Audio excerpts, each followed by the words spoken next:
Now we know how World War I began, but there are still some things that we need to look at. The main one being the various perspectives on who actually started the war, and why do we have so many of these perspectives. The most obvious country to blame is Germany, but actually, and many do blame Germany for starting World War I. But why? Germany was first blamed following the end of the war due to the guilt clause in Article 231 in the Treaty of Versailles. It is clear that Germany was blamed because it played a big role in the beginning, but eventually lost the war, resulting in the victors shifting all blame onto Germany. However, there are actually some legitimate reasons as to why Germany is blamed. After the war, many historians focused on the July crisis in 1914, as Germany gave unconditional support to Austria-Hungary. However, during the 1920s, the Foreign Office in Germany released a number of documents that shifted blame off Germany and actually destroyed any documents that incriminated Germany's role in starting the war. Therefore, the 1930s revisionist historians began to review the view of German responsibility in the war. However, following the end of World War II, many historians revisited the idea that Germany was to blame. A.J.P. Taylor wrote that German ambitions were to blame, and that the German plan of expansion was similar to that seen in Nazi Germany. German historian Fritz Fischer in the 1960s was the first historian to gain full access to German records that both supported and incriminated Germany.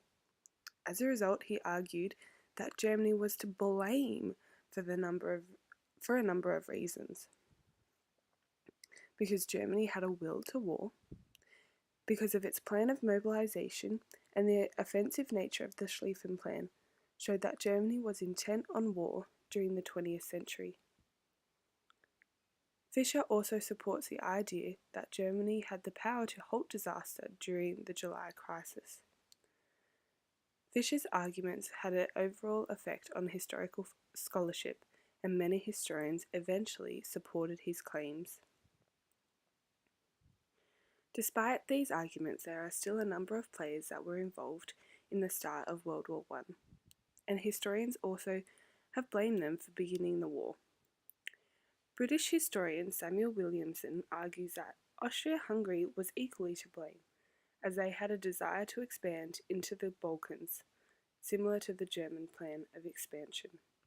Austria-Hungary is also blamed due to its reactions during the July crisis, as they had no clear proof of Serbian involvement and took on an extremist attitude to Serbia, and thus risking Russian involvement. Williamson also argued that Austria-Hungary is to blame, as it saw Sarajevo as an excuse to conquer Serbia.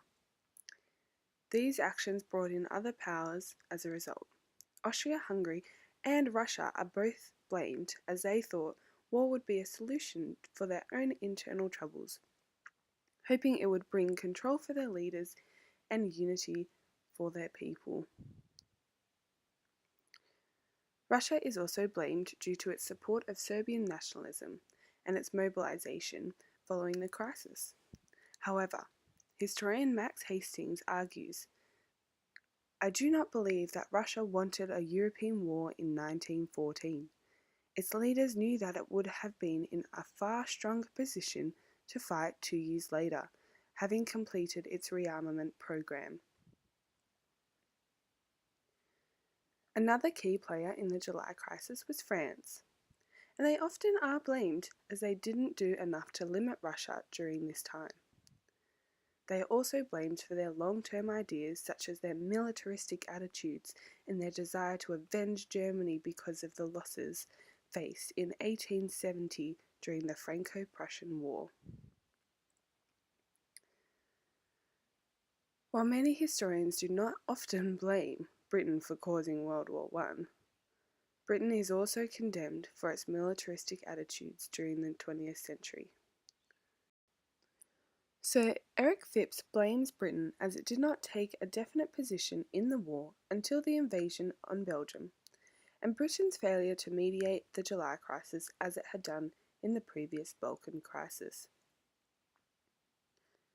Despite all of these arguments, many historians in the 1970s began to agree with Winston Churchill's argument that war came in 1914 due to the general restlessness throughout Europe, and as a result, everyone was turning to violence as a way to sort out their dissatisfactions. Revisionist historians now blame external forces for pushing Europe into a war. Factors include nationalism, imperialism, militarism, and the alliance system. In the end, there is no one country to blame, but rather each European country bears some sort of blame in causing World War I.